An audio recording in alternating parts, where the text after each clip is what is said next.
హైదరాబాద్లో నడిబొడ్డున ప్రజాస్వామ్యం ఖూనీ అయిపోతుంటే పట్టించుకున్నవాడు లేడు. మరి రేవంత్ రెడ్డి గారు ఏం చేస్తున్నారు? ఆయన ఒకటే చేస్తున్నాడు. రాహుల్ గాంధీకి ప్రధానమంత్రి జాబ్ వచ్చేదాకా ఇడిచిపెట్టడట, పని చేస్తాడట.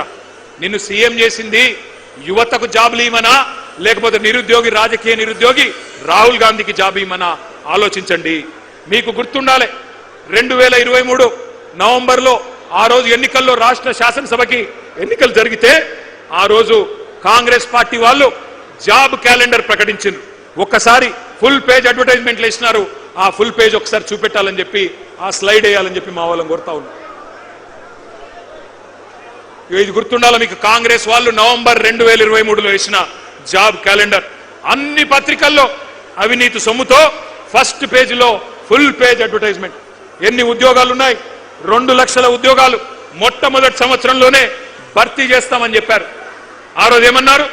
ఓటు కొట్టు, జాబు పట్టు అని బంపర్ ఆఫర్ ఇచ్చారు. ఏమన్నారు? ఒక్క ఏడాదిలోనే 2 లక్షల ఉద్యోగాలు, డిసెంబర్ 2024 కల్లా 2 లక్షల కొలువులు ఇస్తామని చెప్పారు.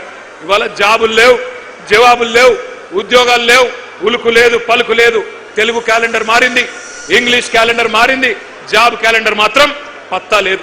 ఇంకా ఘోరం ఏంటంటే, అసెంబ్లీ సాక్షిగా, పవిత్రమైన సభ అసెంబ్లీ అంటే, అసెంబ్లీ సాక్షిగా శాసనసభలో ఇచ్చిన జాబ్ క్యాలెండర్ కూడా ఒక చిత్తు కాగితం కింద కూడా పనిచేయడానికి ఇలా అర్హత లేదు. ఆ కాగితానికి జాబులు నింపట్లేదు. రాహుల్ గాంధీ జేబులు మాత్రం జోరుగా నింపుతున్నారు. అన్నదమ్ముల అల్మారాలు నింపుతున్నాడు రేవంత్ రెడ్డి, బినామీల బీరువాలు నింపుతున్నాడు. జాబ్ క్యాలెండర్ కు మాత్రం నై, స్కామ్ క్యాలెండర్ కు మాత్రం సై. ఇది కనబడుతున్న పరిస్థితి. ఒక్క మాట ఇక్కడికి వచ్చిన మా తమ్ముళ్ళు, మా చెల్లెళ్ళు, నేను ఒకటే కోరుతా ఉన్నా, మనం గనక చరిత్రను మర్చిపోతే భవిష్యత్ తరాలు మనం క్షమించవు. ఎందుకంటే చరిత్ర అనేది ఒక ముఖ్యమైన సబ్జెక్టు. తెలుసుకోకపోతే మనం కూడా గజనీలు అయిపోతాం. అందుకే నేను మిమ్మల్ని అనేది, చరిత్రలు, పురాణాలు, ఇతిహాసాలు చదువుకోవాలి. చదువుకోకపోతే దుర్యోధనులు, దుశ్శాసనులే తిరిగి వచ్చి మేమే పాండవులం అని చెప్పి నాకు చెప్పుకుంటారు. ఎవడైతే తెలంగాణ ఉద్యమంలో మనను చావగొట్టిండో, ఎవడైతే మన రక్తం కళ్ళ చూసిండో, వాడే మళ్ళీ పంచి డైలాగులు కొట్టి పంగనామాలు పెట్టి మళ్ళీ ఓట్లు వేయించుకొని పోతారు. అందుకే మన కొలువులు కొల్లగొట్టిన పార్టీ, మన పిల్లలను కాల్చి చంపిన పార్టీ కొత్త వేషం కట్టి కొత్త హామీలిచ్చి ఆ రోజు వస్తే అమాయకంగా నమ్మి ఆగమైపోయింది తెలంగాణ యువత. 1952లో 1969లో తెలంగాణ యువత గుండెల్లో గుణపాలు దింపిందే కాంగ్రెస్ అనే దిక్కుమాలిన పార్టీ, ఇందిరమ్మ రాజ్యం. ఈ దుష్ట కాంగ్రెస్ మీదనే కదా ఆ రోజు మలిదశ పోరాటంలో కూడా మన యువతరం కొట్లాడింది. వేల మందిని బలి తీసుకున్న ఖూనీకోర్లు వీళ్లే కదా. అందుకే ఈ మధ్యన ముఖ్యమంత్రి మాట్లాడుతున్న మాటలు మీరంతా వింటా ఉన్నారు. ఈ రక్త పిశాచి కాంగ్రెస్ ఇంకా వాళ్ళ రక్తదాహం తీరలేదు.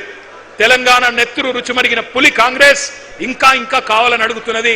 మన రక్తం పంట పొలాల మీద చల్లాలని చెప్పి చిల్లర మాటలు మాట్లాడుతున్నాడు రేవంత్ రెడ్డి అనే ఓ చిల్లరగాడు. నేను ఒకటే అంటా ఉన్నా, ఈ కాంగ్రెస్ డిక్లరేషన్లు, రైతు డిక్లరేషన్ కావచ్చు, యూత్ డిక్లరేషన్ కావచ్చు, ఎస్సీ ఎస్టీ బీసీ మైనారిటీ మహిళా డిక్లరేషన్లు కావచ్చు, ప్రపంచ చరిత్రలోనే అతి పెద్ద మోసం అంటూ ఏదన్నా ఉందంటే కాంగ్రెస్ ఇచ్చిన మేనిఫెస్టో అని చెప్పక తప్పదు. మీరంతా చదువుకున్న పిల్లలు, విశ్వవిద్యాలయాల నుంచి వచ్చిన పిల్లలు కూడా ఇక్కడ ఉన్నారు. ఉస్మానియాలో, కాకతీయ నుంచి వచ్చిన పిల్లలతో నా ప్రార్థన, మంచి పిహెచ్డి థీసిస్ తయారు చేయండి. ఓటు కోసం కోటి మోసాలు, కాంగ్రెస్ నాటకాలు అనే ఒక థీసిస్ చేయండి. అందరూ కూడా, దేశమంతా కూడా తెలిసి రావాలి.